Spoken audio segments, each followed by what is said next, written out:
Hi, Pathway Explorers. My name's Craig and I'm here at the Camp Kawartha Environment Center, and we're here to talk about Landmark 2, Meet Animal Friends. We want you to have a positive experience with animals at least 2 times a month.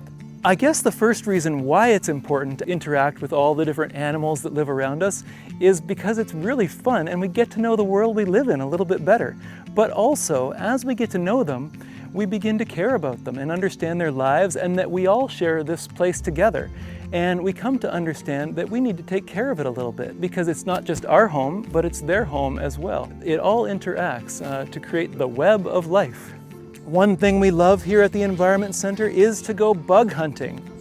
So we have our Bugs and Slugs guide, an information guide with a little bit of background in case we want to learn more, and our bug catcher, and also, of course, a magnifying glass. It's a great thing to turn over logs, look under rocks, and see what's living in there a little more closely. Here's another one of our little friends. This is a Sacropia Caterpillar, and this one has been growing all summer and just about ready to go into cocoon.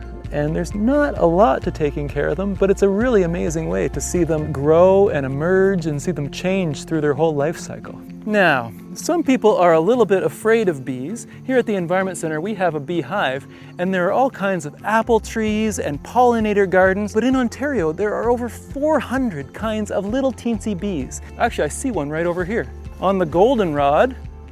So whenever flowers are in full bloom, it's a wonderful thing to go see what kind of creatures are coming around to pollinate them. Let's go find some more friends. Well, now we're here in the bird feeding area. We're gonna see if a little chickadee won't come and land in my hand and take seed from it. It's a wonderful way to connect with the birds. One thing that you can do at home is to put up some bird feeders. But also, there are so many other kinds of birds that live in the woods near us. There are hawks, and there are owls, and there are all kinds of songbirds and warblers. Really a whole variety of things to get to know out there in the woods. We call it your neighborwood, to get to know your neighborwood.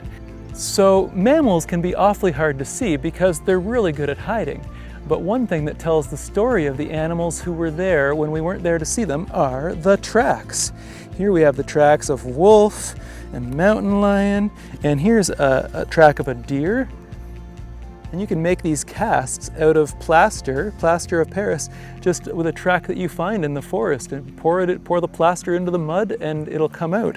And then you can learn about how many toes does an animal have, like how does it move across the landscape. It's not only footprints you might find, but you never know what you'll find when you go exploring in the woods that tells the story of what has gone on in that place.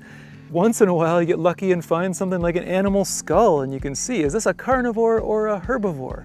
How does it live?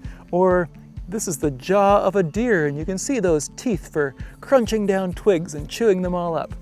And you just never know. Once in a while you have an amazing discovery out there, such as this moose antler. There are some ideas for Landmark 2.